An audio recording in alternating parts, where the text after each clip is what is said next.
So with the more quantifiable side, what I'm doing is I'm mixing my own soils. So I'm getting everything organic OMRI listed, and I'm working with different amendments that are creating a specific base soil mix, and then adding certain things into it to create a really healthy microbial community.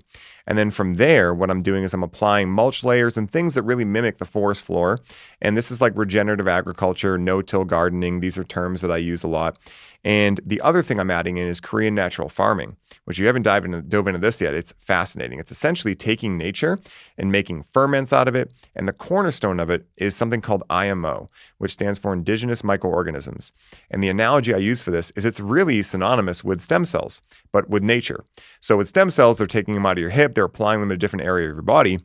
With IMO, when you look into microbial supplements that you can buy for plants, right? Because you can buy Max Microbe, Mammoth P, all of these things that can inoculate your soil with more microbes. But the challenge is that those microbes are cultivated at a certain altitude in a certain place.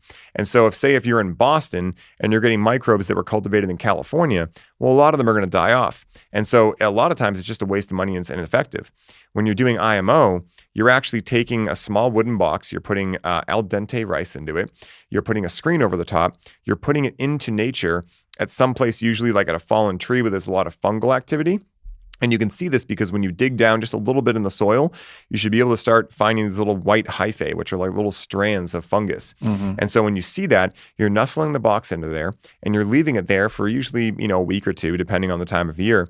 And usually you put a couple different ones out. And when you go back, hopefully that hyphae has colonized that rice. And so you'll have this white substance on there, this really mycelium. And so what you're doing from there is then you're through a process of 5 steps. You're taking that's IMO 1, you're turning it into IMO 2, where you combine it with brown sugar, and then you're going through this process where you're combining it with compost and soil, and actually grain first, then compost, then soil. And so when you do that, you're breeding these microbes that are indigenous to your area, and then you take that and you apply it to your garden. And so what you're doing is you're taking the stem cells that you just cultivated, applying it to your garden, and everything gets boosted because these microbes are what actually break down nutrients in the soil and make them and turn them from insoluble into soluble nutrients. Mm-hmm. So the cool thing about organic growing as composed with chemical salt growing is that with chemical salts, essentially the belief system there is that we can figure out nature, right? It's not that hard. We can figure it out. Good luck. Yeah, exactly. Good luck. And what we know about, cannabis and other plants is that their root systems, they're asking for different nutrients at like microsecond different levels where they might want calcium and then magnesium within a fraction of a second. And it's really cool how the roots work because they're putting out this exudate, which is like this like sugary substance. And essentially the microbes are coming to them and being like, we want some of your exudate. And they're like, well, go get us calcium or magnesium or nitrogen or whatever. And so it's kind of this flirting game, right, that they're doing. But at the end of the day, if you're saying like, oh, with cannabis, like, yeah, if you're in vegetative state, you're just going to apply, a nitrogen fertilizer. And then in, a flower, you're going to do potassium and phosphorus, right? Well, that's part of the equation, right? You can add micronutrients, but how do you know what that plant might have wanted that it's missing out on? So when you give it an organic setup, you're giving it a buffet and you're allowing it to just pick what it wants. And so it allows the plant to be much more conducive to being able to be like, okay, I have what I need. And what I imagine is that there's a safety there with the plant because plants are sentient, right? Like if they have what they need, they're going to be able to express themselves more, like the salsa dance analogy once again. And then the final step that I'm throwing in there is biogeometry. And I don't know of any other cannabis grower that's doing this. I know of one hemp farmer in Sweden. I learned it through biogeometry when I took the foundations course. Of course, they didn't know what I did with cannabis and everything, but they mentioned, oh yeah, and there's this hemp farmer in Sweden. And I'm like perking up. I'm like, what are they about to talk about? And they're like, yeah, he's taking this certain shape, putting around his stalks and his yields are tripling. And I'm like, can you repeat that? Right. And so immediately I was like, I'm going to try that out. And so I applied these different biogeometry techniques to my room.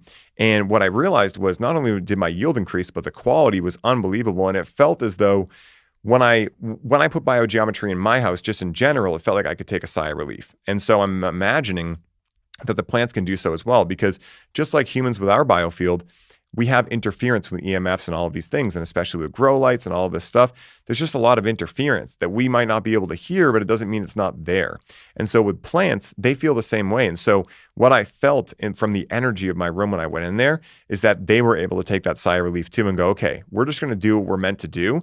Like they actually want you to do less, right? Like they know what they need to do. But the more that we have to be involved in the process, in my experience, the more that we're really just doing ourselves a disservice and the plant a disservice, because the plant and nature is going to be smarter at doing what it needs to do than we are. And I think that's one of the common misbeliefs that I see a lot in the industry. Not to mention that there's this whole other qualitative side where I've done a lot of work on myself with medicines and also with self-development as well, where now my energy has changed as well. And I think that's a huge part of the equation and why I'm so pumped up to make the next course we're making, Grow with Cannabis, because it's not just about how to grow cannabis, it's growing with cannabis, because I really feel this plant can help us grow. But again, it's not just up to the plant. It's not a given, and it's not the plant's responsibility to do the work for us. And so a big part of the program is how do you ensure that your energy is in the proper state before you